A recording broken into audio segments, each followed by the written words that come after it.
Robopapa. Alright, so here we are, and I just got my the products that I backed on Kickstarter a couple of months ago, and this product, his name is Puck, and I backed it for 5 of them.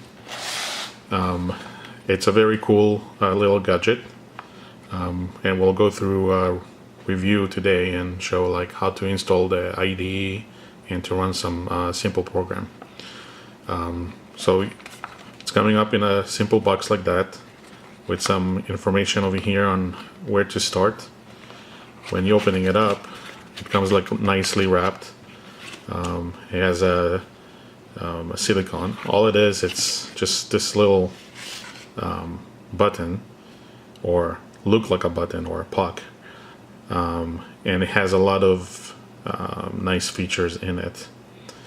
Like I said, the cover itself is a silicone base, so it's very nice to touch and to play with, especially when you need to remove it to change the battery, or if you need to connect the GPIOs from it. It has 3 LEDs, it has a button, and it has a magnetizing reader, and you can actually connect this puck with other pucks as well. It has a IR sensor that you can actually use, and it has a light indicator or light reader, so you can do some cool stuff with that. When you get it, like I said, you're getting it in this box, fairly simple. And the first thing that you'll want to do is to reveal the circuit board. And this is basically it. It's a very simple, it has the circular battery over here. And you can see the pins for the GPIOs if you need to actually connect directly to them. Over here you have a Bluetooth module. This is how you actually connect to it. It's via Bluetooth. It's hard to see, but right over here are the 3 LEDs. Your button is right over here. I don't know if you can hear it. And like I said, the Bluetooth. You have the IR sensor right over here, and the red LED is also the light emitted or the light indicator reader. So those are the built-in peripherals that you can actually use on this. To get started, even though the battery is already inserted, that actually there's a plastic underneath it that actually blocks it. So you need to push it out. I'm using a pen right now, but you can use anything that will be able to push your battery out. And then you will see there's this plastic that actually is sitting in between the battery and the connector. You will need to put the plus on the top, facing up. You can see it over here. And as you will plug it in, you will see a red light turning on. I don't know if you saw it.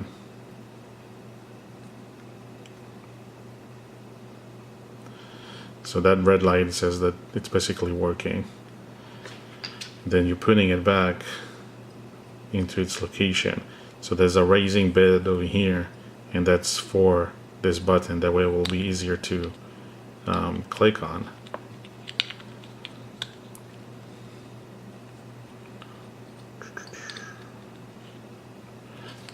Second. Sorry, the raising bed is not for the button, it's just that the rest of it over here will be able to sit and be flushed. That way the button can actually be clicked. So this area is actually sitting on top over here. And then you'll be able to put the silicone cover, and that's it. Now it's like can start like programming and connecting through Bluetooth. So we'll go now to the computer and I'll show you how you can actually connect it, and we'll do some simple programs with it. I should say that all of the coding in here is actually done by Node and JavaScript. So that is pretty cool that actually you can do that. And the guy that created this, he also created the Asprino, and that was his first project. So the IDE comes from that. And it's a freeware, so it's nice. So let's go to the computer and we'll start like showing how to install the IDE on Windows, and then do some simple program like a flashing light or something like that. Alright, so here we are. I went to the main page. It's actually also showing you that on the box of the Puck itself. It's just www.puck.js.com/go, and all the links that I'm talking about, I'll put them in the description below. The IDE itself is looking for to work with the web Bluetooth on Chrome. However, with Windows boxes, that is not available yet. It's supposed to come in 2017, but it's not available just yet. It should work with Mac computers or Linux boxes, but you can still download the IDE and install it on your box if you're using Windows, and it's very lightweight. You can go into the Puck.js getting started guide from here, which is over here, and it will show you how to install the turning on. That's what we just talked about, with removing the battery, etc. How to use the Puck, and then using the Asprino IDE.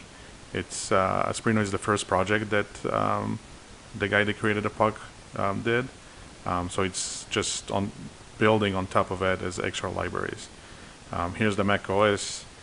Linux is over here, and for Windows, it's just installing the IDE itself. There is an option to actually install it also via Raspberry Pi, if you want to do that.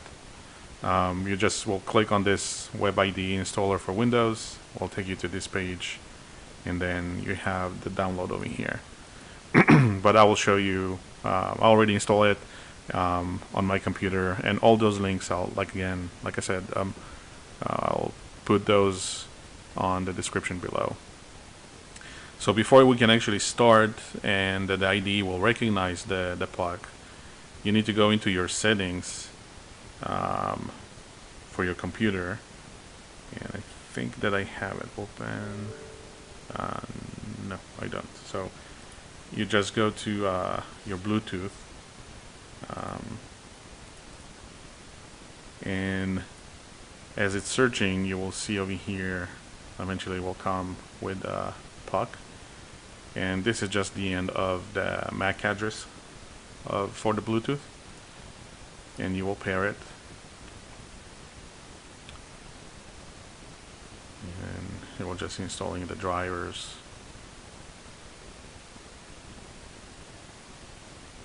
So I'll wait for a minute.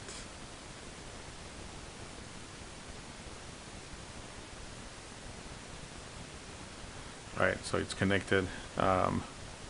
Now I can start the IDE itself, which I already installed on my box.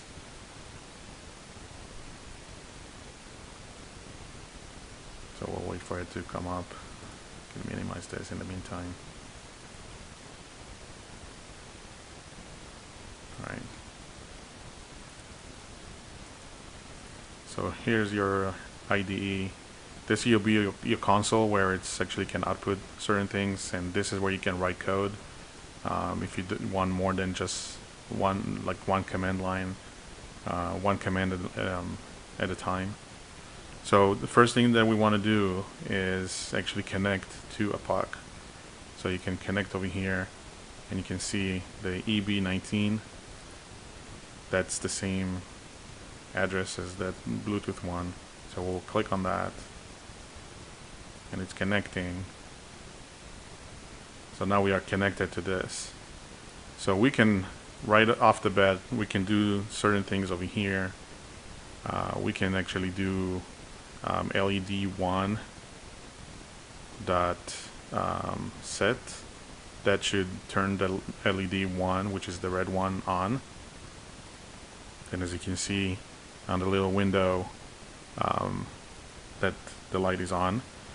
If we do LED 1 dot reset, that will turn that off. There's 3 LEDs, so we can do LED 2 set. Here's your green. LED 3 set. Here's your blue. And LED 1 set. Here's your red. And obviously we can turn them off. So turn off the red. Turn off the green. And in the end, turn off the blue. So another thing that we can do, there's a button, as you remember. So it's btn is the pin constant. So if you do LED 1, it tells you, or LED 2, it will tell you what pins it's actually connected to. And then you have the button.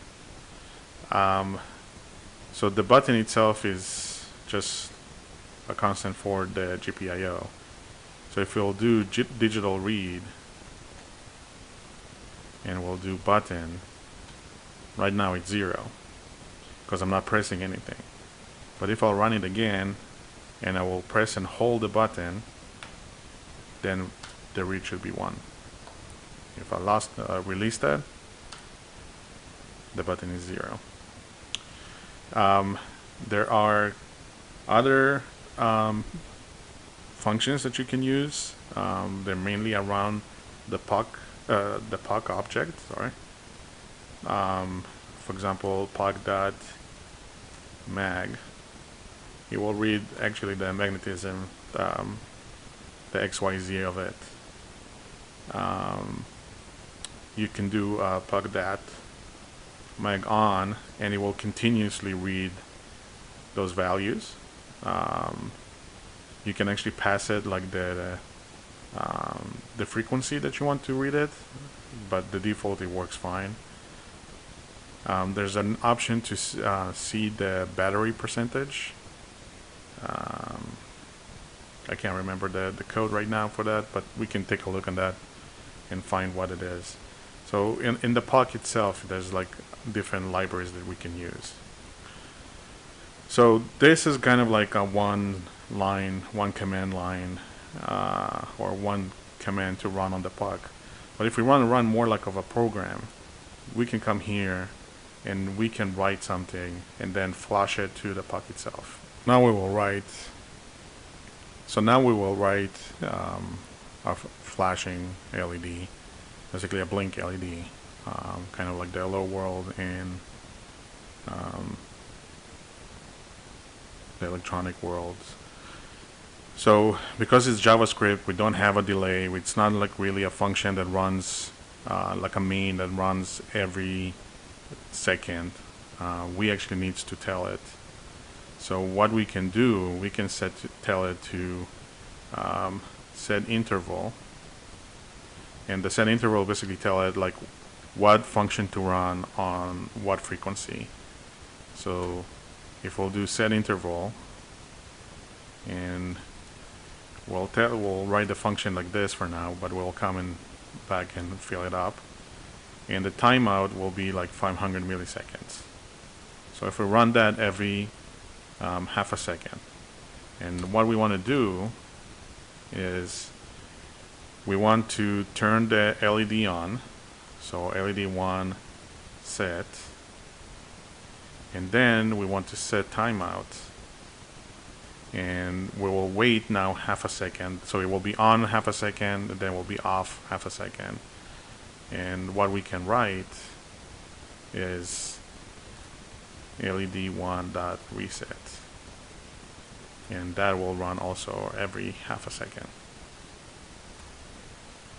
So we're basically on a continuous loop or a continuous interval.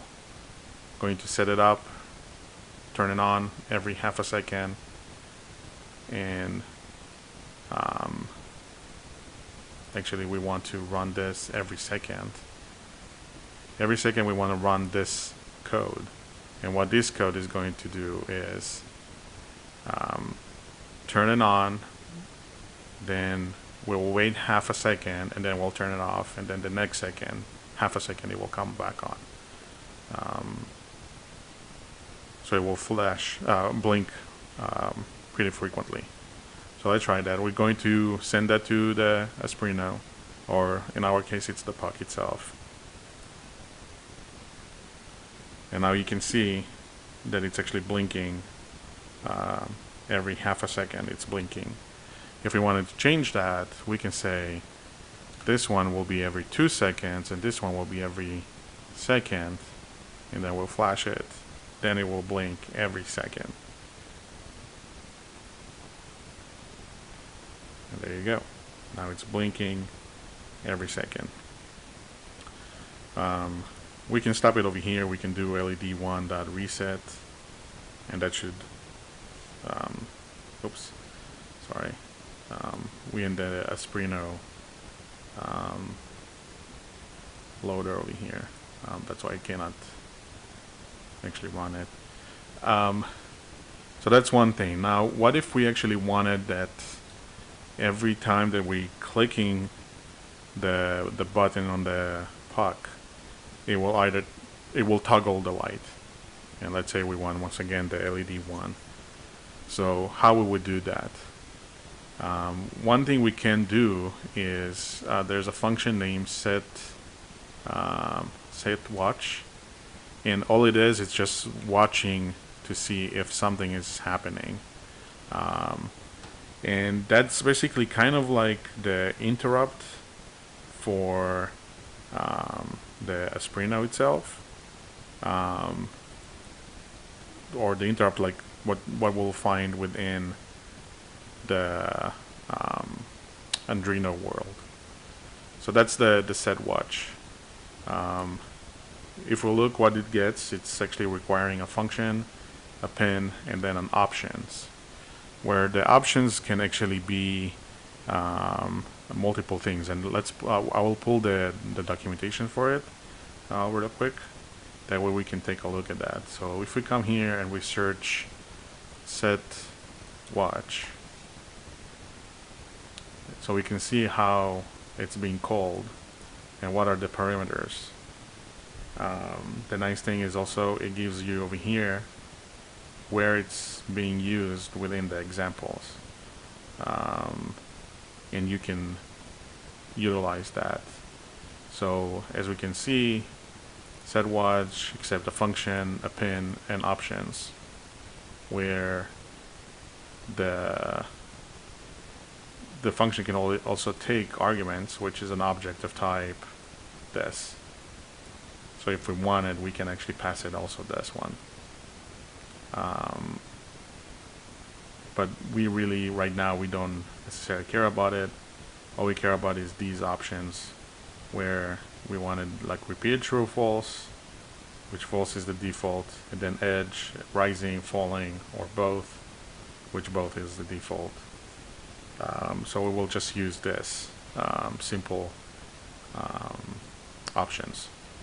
So in the function, what we want to do when we're pressing the button, we'll create a function, anonymous function,